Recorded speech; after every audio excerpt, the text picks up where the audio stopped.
The question is, how do I get to be a better handler? Many people say, oh, I had it won, but I mishandled. How do you get to be a better handler? You have to study. Well, how do you study? If you try to just learn by bits and pieces, you could spend a lifetime getting to be a good handler. My suggestion is to find a great handler, and there's several in the country.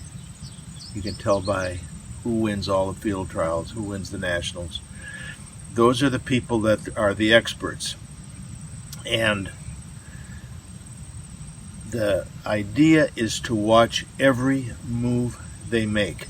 I've been training in various training groups, and there's a really great trainer working with dogs, and people in the gallery are talking about recipes, knitting,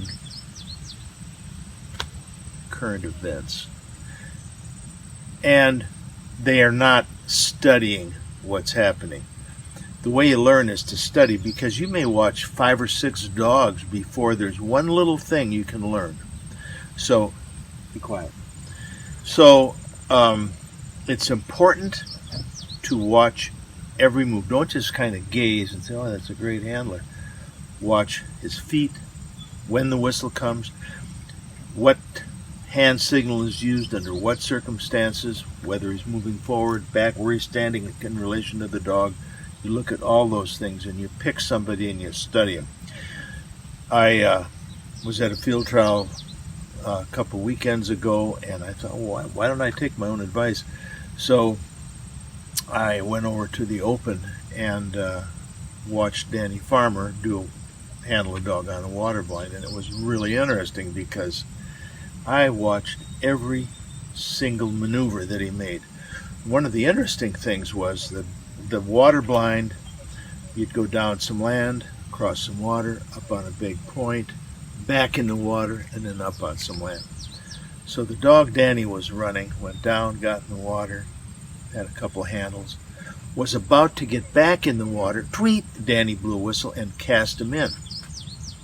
There's a little hay bale off to the left that if he hadn't gone in the water, he could have curled around and been out of sight and been out of the field trial. So after the blind, I talked to Danny and I said, it's pretty interesting. That dog, I'm positive, was going in the water, and you stopped and cast him in. He said, yeah. He said, you don't.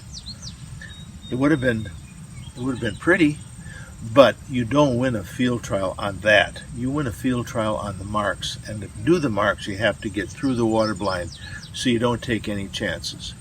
I think about 98 out of 100 people would have let the dog go, hoping he was going to get in. But if he didn't, boom, you're out. So when you get a chance, study a really great handler.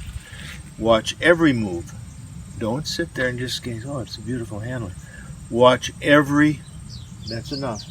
Watch every single maneuver, every move, every cast, every wiggle.